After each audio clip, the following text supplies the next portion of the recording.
Hurricane EN ਜਿਹੜਾ ਆ ਉਹ ਆ ਰਿਹਾ ਆ ਹੁਣ ਫਲੋਰੀਡਾ ਵਾਲੇ ਜਿਹੜੇ ਉਹ ਪਾਸੇ ਕਹਿੰਦੇ ਵੀ ਇਸ ਦੇ ਚੱਲਦਿਆਂ ਟੈਂਪਾ ਦੇ ਇਲਾਕੇ ਦੇ ਵਿੱਚ ਇਵੈਕੂਏਸ਼ਨਸ ਆਰਡਰ ਜਿਹੜੇ ਆ ਉਹ ਦਿੱਤੇ ਗਏ ਆ। ਸੋ ਕਹਿੰਦੇ ਵੀ ਟੈਂਪਾ ਦੇ ਵਿੱਚ ਮੈਂਡੇਟੋਰੀ ਇਵੈਕੂਏਸ਼ਨ ਬਹੁਤ ਕਈ ਇਲਾਕੇ ਦੇ ਵਿੱਚ ਰਹਿਣ ਵਾਲੇ ਲੋਕਾਂ ਨੂੰ ਜਿਹੜੀਆਂ ਆਲਰੇਡੀ ਮਿਲ ਚੁੱਕੀਆਂ। ਹਰੀਕੇਨ ਏਨ ਅਪਰੋਚ ਕਰ ਰਿਹਾ ਆ ਅੱਗੇ। ਇਹ ਫਲੋਰੀਡਾ ਦੇ ਜਿਹੜੇ ਗਲਫ ਕੋਸਟ ਦੇ ਵਾਲੇ ਪਾਸੇ ਇਹ ਸੀਗਾ।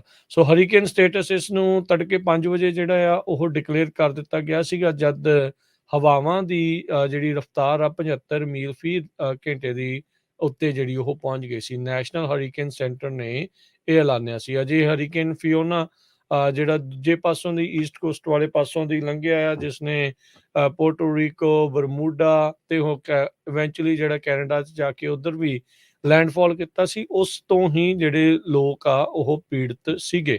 ਹਿਲਸਬੋਰੋ ਕਾਉਂਟੀ ਜਿਸ ਦੇ ਵਿੱਚ ਇਹ ਟੈਂਪਾ ਬੇ ਇਲਾਕਾ ਜਿਹੜਾ ਉਹ ਪੈਂਦਾ ਆ, ਉੱਥੇ ਜਿਹੜੇ ਰੈਜ਼ੀਡੈਂਟਸ ਰਹਿ ਰਹੇ ਆ ਇਸ ਕੋਸਟਲ ਇਲਾਕੇ ਦੇ ਵਿੱਚ, ਉਹਨਾਂ ਨੂੰ ਮੈਂਡੇਟੋਰੀ ਇਵੈਕੂਏਸ਼ਨਸ ਜਿਹੜੀਆਂ ਉਹ ਐਲਾਨੀਆਂ ਗਈਆਂ ਹੈਗੀਆਂ ਆ। ਸੋ ਕੁਛ ਵਾਲੰਟੀਅਰ ਇਵੈਕੂਏਸ਼ਨਸ ਆ ਤੇ ਕੁਛ ਥਾਵਾਂ ਦੇ ਉੱਤੇ ਜਿਹੜੀ ਮੈਂਡੇਟੋਰੀ ਇਵੈਕੂਏਸ਼ਨ ਆ ਉਹ ਕੀਤੀਆਂ ਆ। ਸੋ ਹਰੀਕੇਨ ਦੀ ਜਿਹੜੀ ਆਈ ਹੈਗੀ ਆ, ਅੱਖ ਆ ਜਿਸ ਨੂੰ ਆਖਿਆ ਜਾਂਦਾ ਆ, ਉਹ ਕਿਊਬਾ ਦੇ ਨਜ਼ਦੀਕ ਹੁੰਦੀ ਹੋਈ ਇਵੈਂਚੁਅਲੀ ਜਿਹੜੀ ਆ ਇੱਧਰ ਨੂੰ ਜਿਹੜੀ ਉਹ ਪਹੁੰਚ ਸਕਦੀ ਆ। ਸੋ ਕਹਿੰਦੇ ਵੀ ਆਈਦਰ ਆਉਂਦੇ ਵੀਰਵਾਰ ਨੂੰ ਜਾਂ ਸ਼ੁੱਕਰਵਾਰ ਨੂੰ ਇਸ ਦਾ ਲੈਂਡਫਾਲ ਹੋ ਸਕਦਾ ਆ।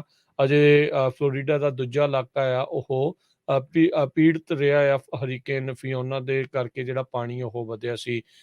ਜਿਹੜੇ ਗਵਰਨਰ ਨੇ ਉੱਥੋਂ ਦੇ ਡਿਸੈਂਟਿਸ ਉਹਨਾਂ ਨੇ ਆਲਰੇਡੀ ਸਟੇਟ ਆਫ ਐਮਰਜੈਂਸੀ ਇਸ ਇਲਾਕੇ ਦੇ ਵਿੱਚ ਘੋਸ਼ਿਤ ਕਰ ਦਿੱਤੀ ਆ। ਜੀ ਮਨੈਟੀ ਕਾਉਂਟੀ ਨੇ ਆਰਡਰ ਕਰ ਦਿੱਤੇ ਇਵੈਕੂਏਸ਼ਨ ਦੇ, ਸਾਰੇ ਸਕੂਲ ਕਲੋਜ਼ ਕਰ ਦਿੱਤੇ। ਅੱਜ ਸਵੇਰੇ ਉਹਨਾਂ ਨੇ ਅਨਾਉਂਸ ਕੀਤਾ। ਸੈਰਾਸੋਟਾ ਕਾਉਂਟੀ ਨੇ ਵੀ ਆਪਣੇ ਸਕੂਲ ਜੋ ਆ ਉਹ ਬੰਦ ਕਰ ਦਿੱਤੇ ਹੈਗੇ ਆ। ਇਸੇ ਤਰ੍ਹਾਂ ਜੇ ਹਰੀਕੇਨ ਦੀ ਗੱਲ ਆਪਣੇ ਗੁਆਂਢੀ ਮੁਲਕ ਦੀ ਕਰਦੇ ਜਾਈਏ, ਕੈਨੇਡਾ ਦੇ ਵਿੱਚ ਪਿਛਲੇ ਵੀਕਐਂਡ ਦੇ ਦੌਰਾਨ ਹਰੀਕੇਨ ਫਿਓਨਾ ਨੇ ਕਾਫੀ ਜ਼ਿਆਦਾ ਨੁਕਸਾਨ ਕੀਤਾ ਹੈਗਾ। ਹਜ਼ਾਰਾਂ ਦੀ ਗਿਣਤੀ ਦੇ ਵਿੱਚ ਲੋਕ Nova Scotia, Prince Edwards, Newfoundland, Quebec ਤੇ ਨਿਊ ਬ੍ਰੰਸਵਿਕ ਵਿੱਚ ਬਿਨਾਂ ਬਿਜਲੀ ਤੋਂ ਐਤਵਾਰੀ ਰਹੇ ਹੈਗੇ ਆ। ਹਜੇ ਵੀ ਬਹੁਤ ਸਾਰੇ ਲੋਕਾਂ ਦੀ ਬਿਜਲੀ ਸਟੋਰ ਨਹੀਂ ਕੀਤੀ ਗਈ। ਕਹਿੰਦੇ ਪਈ 20 ਦੇ ਕਰੀਬ ਘਰ ਖਰਾਬ ਪੂਰੀ ਤਰ੍ਹਾਂ ਡਿਸਟਰਾਏ ਹੋਏ ਆ ਤੇ ਇਨਫਰਾਸਟਰਕਚਰ ਨੂੰ ਮੁੜ ਕੇ ਫਿਕਸ ਕਰਨ ਦੇ ਲਈ ਮਹੀਨੇ ਬੱਧੀ ਟਾਈਮ ਲੱਗ ਸਕਦਾ ਹੈਗਾ ਆ। ਹਜੇ ਤੱਕ ਕੋਈ ਖਾਸ ਫੈਟੈਲਿਟੀ ਰਿਪੋਰਟ ਨਹੀਂ ਕੀਤੀ ਗਈ, ਪਰ ਫਿਰ ਵੀ ਕਹਿੰਦੇ ਵੀ ਇੱਕ ਓਲਡ ਲੇਡੀ ਇੱਕ ਘਰ ਦੇ ਵਿੱਚ ਸੀ, ਉਹ ਨਹੀਂ ਲੱਭ ਰਹੀ ਕਿਉਂਕਿ ਉਹਦਾ ਘਰ ਪਾਣੀ ਦੇ ਵਿੱਚ ਰੁੜ ਕੇ ਚਲਾ ਗਿਆ ਸੀਗਾ। ਫਿਓਨਾ ਦੇ ਨਾਲ ਮੀਂਹ ਬਹੁਤ ਜ਼ਿਆਦਾ ਪਿਆ, ਸਾਈਕਲੋਨ ਬਹੁਤ ਆਏ ਤੇ 90 ਮੀਲ ਪਰ ਆਵਰ ਦੇ ਹਿਸਾਬ ਦੇ ਨਾਲ ਹਵਾਵਾਂ ਚੱਲ ਰਹੀਆਂ ਸੀਗੀਆਂ।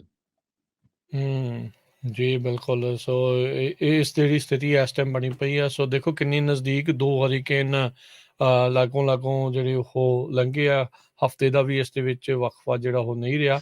ਸੋ ਗਲਫ ਵਾਲੇ ਪਾਸੇ ਇਹ ਚੀਜ਼ਾਂ ਜਿਹੜੀਆਂ ਬਣਦੀਆਂ ਜਾ ਰਹੀਆਂ ਆ, ਇਹ ਕਾਫੀ ਖਤਰਾ ਬਣਦਾ ਜਾ ਰਿਹਾ ਹੈ। ਸੋ ਟੈਂਪਾ ਦੇ ਜਿਹੜੇ ਫੋਰਕਾਸਟਰ ਆ, ਜਿੱਥੇ ਹਰੀਕੇਨ ਏਐਨ ਆ, ਉਹ ਕਹਿੰਦੇ ਵੀ ਮੈਂ ਆਪਣੀ ਲਾਈਫ ਟਾਈਮ ਦੇ ਵਿੱਚ ਮੀਟਰੀਓਲੋਜਿਸਟ ਰਿਹਾ ਆ, ਬਹੁਤ ਸਾਰੇ ਹਰੀਕੇਨ ਦੇਖੇ ਆ, ਪਰ ਇੱਦਾਂ ਦੀ ਚੀਜ਼ ਆਪਣੇ ਲਾਈਫ ਟਾਈਮ ਦੇ ਵਿੱਚ ਮੈਂ ਨਹੀਂ ਦੇਖੀ ਹੈਗੀ ਵੀ ਬਹੁਤ ਤੇਜ਼ੀ ਦੇ ਨਾਲ ਇਹ ਇੰਟੈਂਸੀਫਾਈ ਜਿਹੜਾ ਹੋਇਆ ਆ, ਬਹੁਤ ਇਸ ਦੀ ਰਫ਼ਤਾਰ ਜਿਹੜੀ ਉਹ ਵਧੀ ਹੈਗੀ ਆ। ਸੋ ਜਿਹੜੇ ਵੀ ਹੁਣ ਉੱਥੇ ਲੋਕ ਰਹਿੰਦੇ ਨੇ, ਖਾਸ ਕਰਕੇ ਹਿਲਸਬੋਰੋ ਕਾਉਂਟੀ ਦੇ ਵਿੱਚ, ਜਿਹੜੀਆਂ ਕਾਉਂਟੀਜ਼ ਦਾ ਤੁਸੀਂ ਵੀ ਜ਼ਿਕਰ ਕੀਤਾ ਆ, ਉਹ ਭਾਈ ਜਿਹੜਾ ਉਹ ਧਿਆਨ ਦੇਣ। ਬਹੁਤ ਸਾਰੇ ਆਪਣੇ ਲੋਕਾਂ ਦੇ ਜਿਹੜੇ ਦੋਸਤ ਮਿੱਤਰ ਸੱਜਣ ਸਨੇਹੀ ਜਿਹੜੇ ਆ ਉਹ ਫਲੋਰੀਡਾ ਦੇ ਵਿੱਚ ਵੀ ਰਹਿੰਦੇ ਆ।